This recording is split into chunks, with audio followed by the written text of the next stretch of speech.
Au nom d'Allah, le tout miséricordieux, le très miséricordieux. Mais ils ne sont pas tous pareils. Il est, parmi les gens du livre, une communauté droite qui, aux heures de la nuit, récite les versets d'Allah en se prosternant. Ils croient en Allah et au jour dernier, ordonnent le convenable, interdisent le blâmable et concourent aux bonnes œuvres. Ceux-là sont parmi les gens de bien. Et quelque bien qu'ils fassent, il ne leur sera pas dénié, car Allah connaît bien les pieux. Certes, ceux qui ont cru, ceux qui se sont judaïsés, les Nazaréens et les Sabéens, quiconque d'entre eux a cru en Allah, au jour dernier, et accompli de bonnes œuvres, sera récompensé par son Seigneur, il n'éprouvera aucune crainte, et il ne sera jamais affligé. Nous avons jeté parmi eux l'inimitié et la haine, jusqu'au jour de la résurrection. Toutes les fois qu'ils allument un feu pour la guerre, Allah l'éteint, et ils s'efforcent de semer le désordre sur la terre, alors qu'Allah n'aime pas les semeurs de désordre.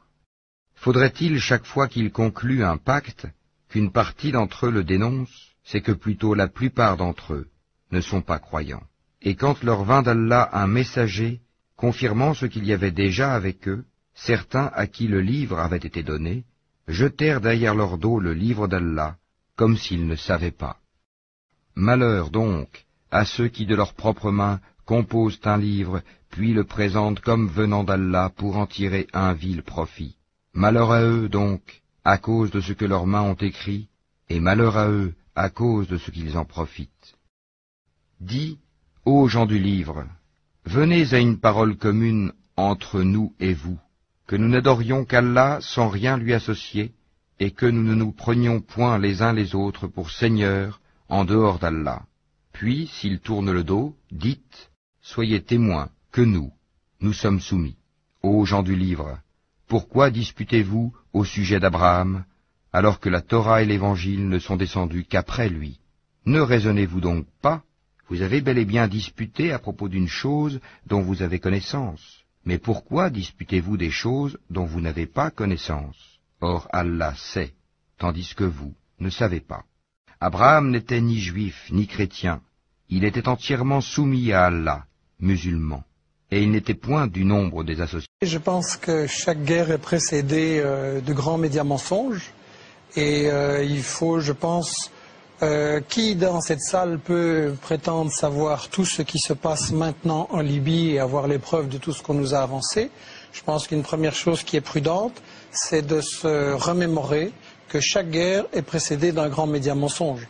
Quand les États-Unis ont attaqué le Vietnam, ils ont dit que c'est parce que 2 navires vietnamiens avaient attaqué leur flotte.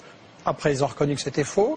Quand on a attaqué l'Irak, on a dit que c'est parce qu'il avait des armes de destruction massive, qu'il était complice d'Al-Qaïda, ou toutes sortes de choses qui se sont avérées fausses. Quand on a attaqué la Yougoslavie, on a dit que c'est parce qu'il y avait un génocide au Kosovo. Un an après, j'ai eu un débat avec le secrétaire général, le porte-parole, de l'OTAN. Il a dit, ah non, on n'a pas dit ça, c'était faux.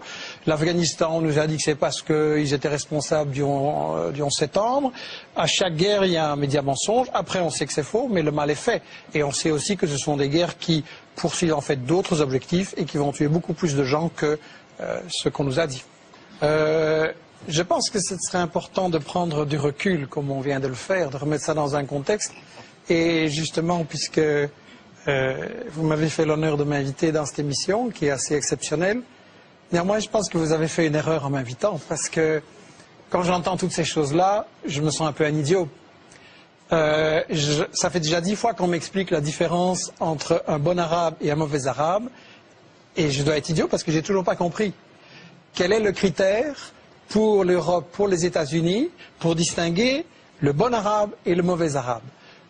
Si on songe naïvement, par exemple, c'est là où on organise des élections. Alors dans le monde arabe, il n'y en a pas beaucoup, effectivement, mais il y en a eu une, c'était en Palestine. Et qu'est-ce qu'on a fait? Le Hamas a eu 56%.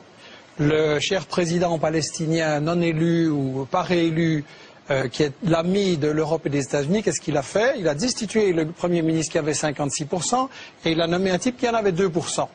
Alors là, on se dit, bon, ben, ça c'est un mauvais arabe, il n'applique pas, il ne respecte pas les élections. Non, c'est lui le bon arabe, et ceux qu'on a bombardés, c'est les Palestiniens parce qu'ils avaient mal voté. Alors on peut essayer de trouver un autre critère, on peut dire par exemple, c'est la question des femmes.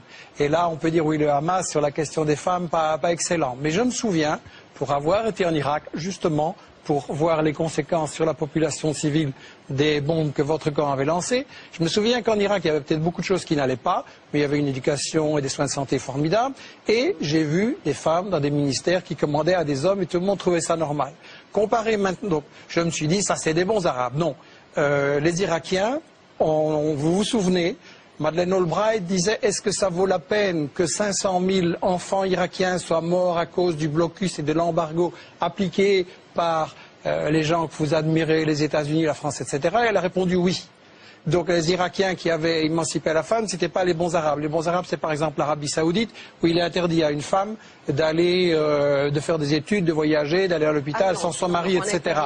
Eh bien, je voudrais, mais je ne vais pas vous interrompre, mais je voudrais continuer ce point pour montrer qu'on est complètement dans l'hypocrisie et dans le deux poids et deux mesures. Si vous prenez un autre critère, par exemple le terrorisme, en principe, un bon arabe, ça va être quelqu'un qui ne fait pas d'attentat.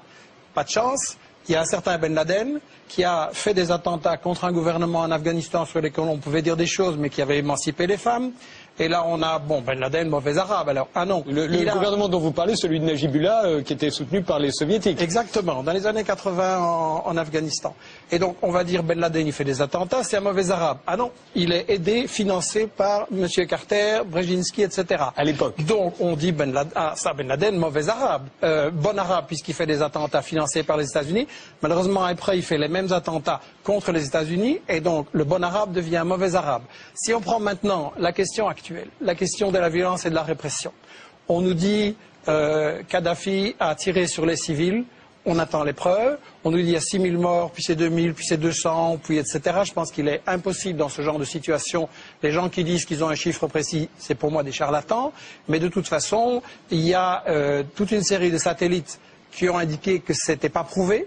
Je pense on ne les voit pas à la télévision, ça c'est sûr. Voilà, et on n'a pas ces choses, donc on le répète, on passe en boucle. Il faut se souvenir qu'il y a eu des médias mensonges avant. Il faut quand même se souvenir qu'avec Google maintenant, si je veux voir dans votre jardin la couleur de vos chaussures, je peux. Et les États-Unis ne seraient pas capables de nous montrer les massacres de 6 000 personnes qui ont eu lieu. Michel Colomb, vous savez bien que quand vous regardez sur Google dans mon jardin, c'est il y a 6 mois que vous voyez mon jardin. Non, c'est il y a 1 heure. Non, ça a changé alors. Ouais, parce que ça a changé. J'ai regardé récemment mon jardin, c'était il y a 6 mois. Juste un point pour conclure ce raisonnement par rapport justement à ça.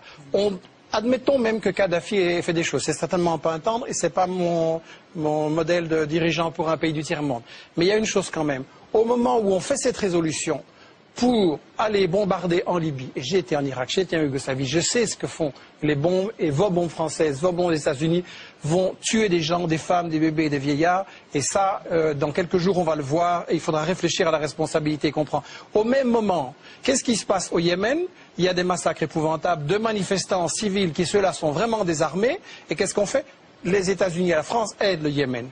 Il se passe au Bahreïn des choses épouvantables où on tire directement sur des manifestants désarmés. Et qu'est-ce qui se passe? Ce sont les États-Unis qui l'ont organisé en envoyant 2000 Saoudiens pour aller tirer sur les manifestants désarmés. Alors je m'excuse, si on veut changer de régime, si on veut mettre fin à certaines dictatures, eh bien je peux fournir à M. Sarkozy et à Obama l'adresse où se trouve le roi Fahd et ils n'ont qu'à commencer par celui-là. Seulement, évidemment, celui-là, c'est leur ami, il leur dit merci. Et le bon arabe, finalement, dans toute cette définition, c'est l'arabe qui est à genoux, qui donne son pétrole aux États-Unis. Et celui-là, il pourra traiter les femmes en esclaves, commettre des tortures, du terrorisme. Celui-là, on lui fera rien parce qu'il dira toujours merci aux États-Unis et à M. Sarkozy. Bah ouais. Mais écoutez, quand la jeunesse tunisienne lance contre Ben Ali en disant on en a marre que ce type se remplit les poches et de sa répression et de ses violences, à ce moment-là, que fait votre ministre? Elle propose ses flics pour aller aider à matraquer les manifestants. Et Ben Ali, la France, je m'excuse, l'a protégé jusqu'au pied de l'avion qui l'emmenait.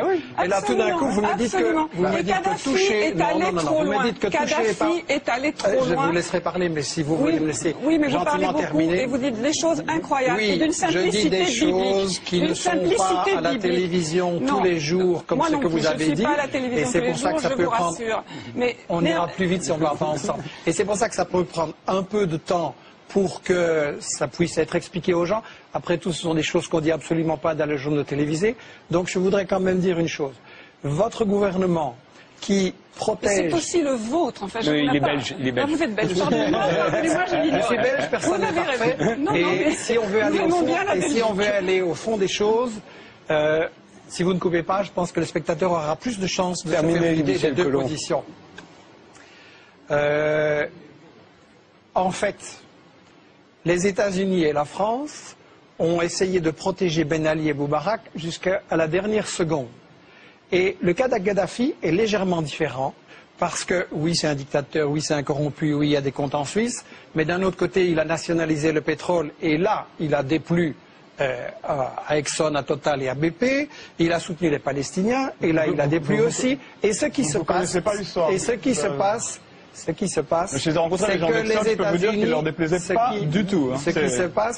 c'est que les États-Unis et la France essayent en fait de casser le printemps arabe. On ne le soutient pas du tout. En Tunisie et en Égypte, on a essayé de mettre des sous-fifres à la place de la même chose. On change 2-3 figures, d'ailleurs mourantes, pour que rien ne change sur l'essentiel. Et en Libye, je pense, comme il a été dit, qu'il y a un soulèvement populaire, il y a des aspirations, effectivement. Il y a aussi une guerre civile provoquée, armée par les États-Unis, par la Grande-Bretagne.